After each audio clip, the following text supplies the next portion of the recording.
Hello everyone. আজ আমরা জানবো যে অ্যাস্ট্রোলজাররা যা বলে, যা কিছু আমাদের লাইফ নিয়ে প্রেডিক্ট করে, সেগুলো কি সত্যি আমাদের জীবনে ঘটে? সেগুলো কি 100% সত্যি? আমাদের জীবনে জীবন নিয়ে যেগুলো প্রেডিক্ট করে ওরা, যা যা বলে, সেগুলো কি সব সেভাবেই ঘটে? সেগুলো নিয়েই আজকে আমরা জানবো। অনেক এটা নিয়ে কোয়ারি থাকে সবার মনে, আমারও ছিল এককালে। তো এগুলোকে অনেকে অন্ধবিশ্বাস বলে। সেটাও কি সত্যি, না সত্যি কিছু হয়? অ্যাকচুয়ালি অ্যাস্ট্রোলজি যদি বলি তাহলে একদম সত্যি, ঠিক আছে? যারা যেগুলো গেস্ট করে সেগুলোও সত্যি, কিন্তু এটার মধ্যে একটা জিনিস থাকে যে আমাদের কাছে ফ্রি উইল থাকে, যে কতটা আমরা আমাদের লাইফকে আমরা চেঞ্জ করতে পারবো, ঠিক আছে? যেগুলো ওরা প্রেডিক্ট করে, যারা অ্যাস্ট্রোলজাররা যেগুলো প্রেডিক্ট করে, সেগুলো যে প্রেডিকশনটা তারা করে, তারা পুরোটাই আমাদের পাস্ট কর্মার উপর ডিপেন্ড করে, ঠিক আছে? আমাদের যে হাতের রেখা দেখে অনেকে বলে, ঠিক আছে? তো সেগুলো আমরা কোথাও না কোথাও পাস্ট লাইফ থেকে নিয়ে আসি। যদি পাস্ট লাইফ বলে কিছু থাকে, এনার্জি তো ডিস্ট্রয় করা যায় না, ক্রিয়েট করা যায় না, শুধু ট্রান্সফার হয়। তো আমাদের যে এনার্জি আছে সেটা আগে আমাদের এই বডিতে আসার আগে সেটা কি করেছে তার ওপর ডিপেন্ড করে আমরা এই লাইফ পেয়েছি, ঠিক আছে? এই যে জীবনটা পেয়েছি, আমাদের ফ্যামিলি পেয়েছি, ঠিক আছে? তো আমাদের ফ্রেন্ড সার্কেলের মধ্যে যেগুলো আছে, যেমনটা পরিবেশ, যেমনটা এনভায়রনমেন্ট, যেভাবে থাকছি, পড়ছি, খাচ্ছি, এগুলো সব হচ্ছে আমাদের পাস্ট কার্মার জন্য পেয়েছি। এবার আমরা বর্তমানে কি করছি, ঠিক আছে?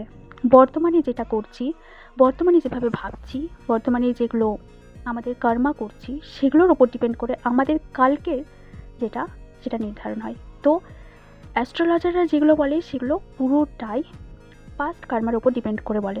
এবার সেটাকে আমরা কতটা আমাদের লাইফে ভালো করতে পারবো সেটা পুরোটাই আমাদের হাতে থাকে, ওকে? সো আমাদের কার্মার উপর ফোকাস করতে হবে। যেগুলো আমাদের পাস্ট কার্মা, সেগুলোকে আমরা কিভাবে প্রেজেন্টে ভালো কিছুর জন্য করতে পারি, ঠিক আছে? সেগুলো অ্যাস্ট্রোলজি মূলত এই জন্য যে আমরা যাতে জানতে পারি যে আমাদের এই জিনিসগুলো আছে, যেগুলো আমরা আমাদের চোখের সামনে দেখছি, হ্যাঁ, তো সেগুলো আমরা দেখতে পারছি, কিন্তু যেগুলো আমাদের হাতে আছে, আমরা যেভাবে আমাদের জীবনকে লিড করতে চাই সেটা কিন্তু আমাদের হাতে থাকে। এই ফ্রি উইল ভগবান আমাদের হাতে দিয়ে রেখেছে, যে আমরা যে কর্মটা করব সেটাই কিন্তু ইন ফিউচার আমরা দেখতে পারবো, ওকে? তো এটা নিয়ে একদমই বেশি ভাবনা চিন্তার করার কোনো ব্যাপার নেই যে এই অ্যাস্ট্রোলজার তো এটা বলে দিয়েছে মানে এটা হবে না, নেভার।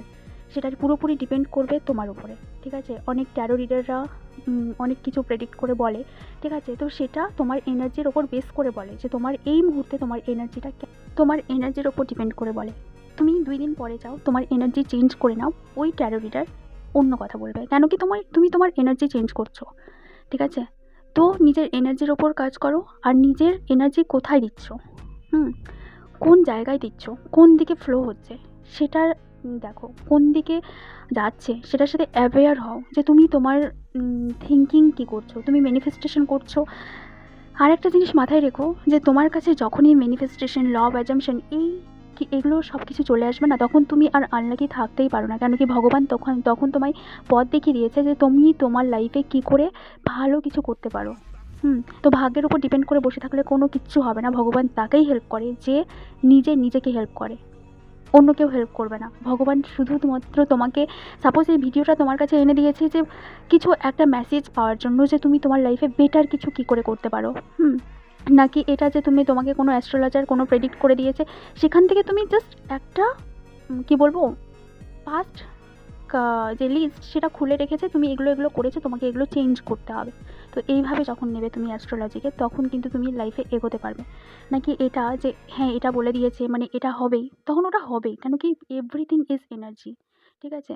তুমি যেই দিকে তোমার এনার্জি দেবে, তুমি সেই দিকেই কিন্তু হবে। আর একটা কথায় মাথায় রেখে দিও, যে নাথিং ইজ ইম্পসিবল, ঠিক আছে? সব কিছু পসিবল, সব কিছু হয়ে যাবে, সব কিছু ভালো হয়ে যাবে। শুধু তোমার নিজে যে চাইছো সেটা কি স্ট্রং আছে, আগে নিজের ইনারকে চেক করো, ঠিক আছে? যে কোনো কিছু লাইফে, যে কোনো কিছু চাওয়ার আগে নিজের ইনারকে চেঞ্জ করো। নিজের ইনার ভয়েস কি বলছে। লাইফে সব কিছু টেম্পোরারি, কোনো কিছু পার্মানেন্ট না। যদি কেউ পার্মানেন্ট থেকে থাকে, তো শুধু তুমি নিজের জার্নিটাকে চেনো, ঠিক আছে? অন্য কিছু আসবে যাবে, আজকে তোমার এই ডিজায়ার আছে, কালকে চেঞ্জ হয়ে অন্য কিছু হয়ে যাবে। তো তুমি আছো জন্যই তোমার উইশ আছে, নাকি তোমার উইশ আছে সেই জন্য তুমি আছো? না, তুমি আছো সেই জন্য তোমার উইশগুলো আছে। তুমি চলে গেলে তোমার উইশ কিচ্ছু নেই। তো আগে যে ফার্স্ট প্রায়োরিটি লিস্টে যদি কাউকে রাখতে হয়, তো নিজেকে রাখো, নিজেকে চেনো, নিজেকে জানো, নিজেকে সেলফ লাভ, সেলফ কেয়ার করো। অনেক কিছু পরিস্থিতি, অনেক কিছু বাজে মোমেন্ট থাকে আমাদের লাইফে, বাট সেইগুলো থেকে আমরা কিভাবে ডিল করতে পারছি সেটা হচ্ছে মেন পয়েন্ট। অনেক কিছু আপস ডাউন হবে, বাট সেগুলোর মধ্যে নিজেকে ছেড়ে দিলে হবে না, সেখান থেকে তুমি কিভাবে ডিল করতে পারছো সেটা মেন, ঠিক আছে? তো যেগুলো হয়ে গেছে, যেগুলো তুমি ফেস করছো, সেগুলো তোমার কোনো না কোনো কর্মা। তো সেগুলোর ওপর বসে থাকলে, সেগুলোর ওপর পুরো ছেড়ে দিলে হবে না। সেখান থেকে উঠে এসে তুমি নিজেকে কিভাবে করে গ্রো করবে সেটাই তোমার সোল জার্নি, ঠিক আছে? আর যে কোনো মানুষ হোক, যে কোনো জব হোক, এনিথিং, যে কোনো ম্যাটেরিয়াল হোক, সব কিছু চলে আসবে। আর ম্যানিফেস্ট করতে চাইলে, যখনই তুমি ম্যানিফেস্টেশনের দুনিয়ায় আসবে, জানবে হয়তো এতদিন তুমি জানতে না, ওই জন্য না জেনে ম্যানিফেস্ট করেছো। এখন তুমি জানছো যে আমাদের এনার্জি কিভাবে কাজ করছে, কিভাবে কোন দিকে ফ্লো হচ্ছে। যখন তুমি এগুলো জানছো, তো তুমি অলরেডি ভাগ্যবান, ঠিক আছে? তোমাকে আর বলতে হবে না যে না আমার লাইফে এই প্রবলেম আছে। না, তোমার লাইফে ভাগ্যবান, তুমি গ্রেটফুল হয়ে যাও, ঠিক আছে? যে তোমার লাইফে একটা ভালো কিছু হয়ে গেছে। এবার তুমি তোমার লাইফে সব কিছু সেটেল ডাউন করে নিতে পারবে। আর যে জিনিসগুলো আছে সব কিছু কন্ট্রোল করতে চাই না, সব কিছু কন্ট্রোল করতে চাই না। যদি কিছু করতে হয় তো নিজের মাইন্ডকে করো। কোনো একটা আরেকটা জিনিস, যে আমাদের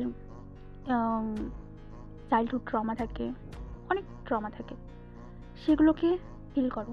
সেগুলোকে হিল করার জন্য যে দিনের পর দিন, বছরের পর বছর লাগে তা না, একটু টাইম দাও নিজেকে, ঠিক আছে? টাইম দিয়ে সেই জিনিসগুলো হিল করো।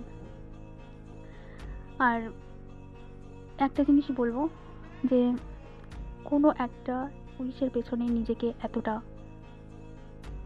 ছোট করে দিও না। তুমি নিজে প্রচুর ভ্যালুয়েবল, মূল্যবান,